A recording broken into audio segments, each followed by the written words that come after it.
Welcome back. We are going to have so much fun with numbers this week. Numbers 1 to 10 and colors. Have you ever done a picture where it put a number in an object and you had to color it a certain color? It's kind of like almost a puzzle, but with colors and numbers.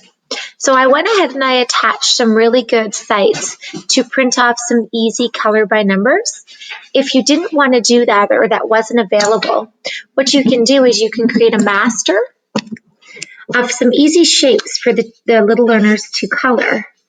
So just some triangles and some squares as we're moving into 2D shapes, or anything that's relevant about what you're learning. So for example, we were learning all about colors, and we were learning all about numbers, and we were learning all about squiggly lines, and we were learning about eggs for the letter E and houses.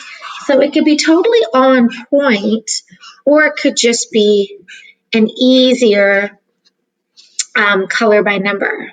So then you go ahead and all the squares could be ones, and all the triangles could be twos, and all the circles could be threes. And this is a kind of a really good, easy example to make.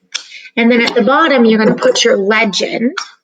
So all of the threes are going to be green. All of the twos are going to be red. And then all of the ones, I'm going to put it over here, are going to be blue.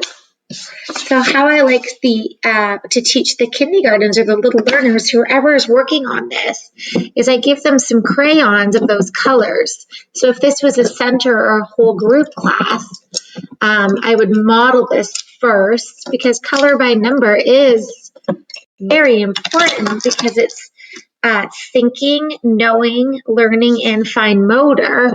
So I would, at the table, oh my goodness, failure to watch my crayons today, I would give them and set them up for success only the colors that were involved at first, because this is a learned skill, right? As we get better, we can offer them to pick that out on their own. So then what I would teach them to do as a strategy is I would put a little bit of a blue inside all the ones I find first, so I know what to color.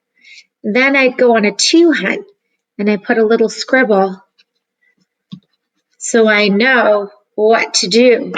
And then 3. And then what I would say, and that's one strategy, is to pick a color and go for it.